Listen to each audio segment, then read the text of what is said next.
ఇంకా ముచ్చటేసి అన్ని ప్రోగ్రాంలు మానేసి నేను మా శిష్యులు మా తమ్ముడు కలిసి వచ్చామన్నమాట. ఈ ప్రాంగణానికి మహతి అని పేరు పెట్టారు, నారదుడి వీణ.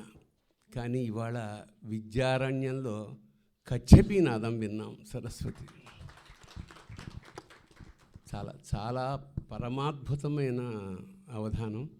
ఇంత చిన్న వయసులో ఇంత అద్భుతంగా ఆరంభించిందంటే ఆ అమ్మాయి ప్రయాణం చాలా అద్భుతంగా కొనసాగుతుంది.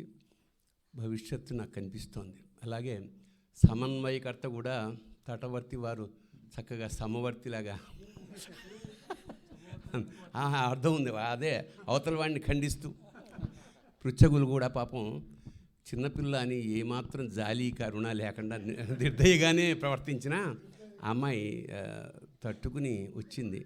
చాలా గొప్ప అనుభూతి. అంటే ఇందాక మనం ఆయన చెప్పినట్టు ఇది ఈ లలిత కళలకు కానీ తెలుగు కానీ స్వర్ణయుగంగా నేను భావిస్తున్నాను. చాలామంది అంటారు తెలుగు పోతోందేమో. ఈ దశాబ్దంలో జరిగినన్ని అవధానం పుట్టేటప్పుడు జరగలేదు. ఎన్ని కార్యక్రమాలు జరిగాయో ఈ దశాబ్దంలో. సో అపారమైన ఇంట్రెస్ట్ క్రియేట్ అవుతుంది జనంలో. అదిగాక ఇందాక ఆవిడ బాధపడ్డారు పాపం, విదేశాల్లో జరుగుతున్నాయి, ఇక్కడ ఏమీ కార్యక్రమాలు. అమ్మ ఎప్పుడో చెప్పాను, మనకు తెలుగు మళ్ళీ నేర్చుకోవాలంటే మన అధ్యాపకులు అక్కడి నుంచే రావాలి. అలాగే వస్తున్నారు కూడా వీళ్ళు. అలాగే ఈ పాప చాలా పరమాద్భుతంగా చేసింది. విద్యారణ్యం అన్న పేరు వినగానే పులకించాను నేను. అదొక కారణం ఇక్కడ రావడానికి. చూసిన తర్వాత ఆయన చెప్పాడు 130 మంది స్టూడెంట్స్కి కేవలం వేదమే కాకుండా కళరి అనే యుద్ధ విద్య కూడా నేర్పుతున్నారట. చాలా ఇంపార్టెంట్. ఎందుకంటే రాముడే కాదు, పరశురాముడు కూడా అవసరం వాళ్ళ ఉన్న పరిస్థితులకి. ఖచ్చితంగా లలిత కళలతో ఫ్లూటు, మృదంగం ఇలాంటివి కూడా నేర్పుతున్నా అంటే నాకు కూడా జాయిన్ అవ్వాలేమో అని అంత ఆనందం కలిగిందన్నమాట.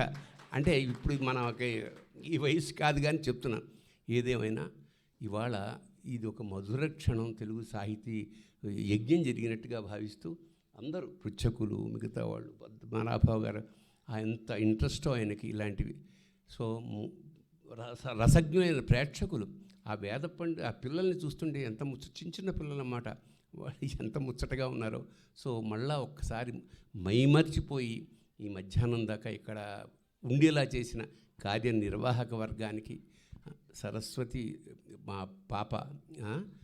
ఇప్పుడు నేనేమనుకుంటే అహల అన్నారు, అయ్యల సోమయాజుల లక్ష్మి సరస్వతి అహల. ఇప్పుడు ఉత్తర లక్ష్మి కాదు, సరస్వతి కూడా తోడైపోయింది.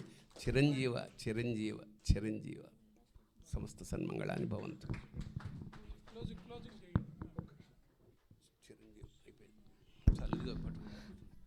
ఈ డిసెంబర్ 21న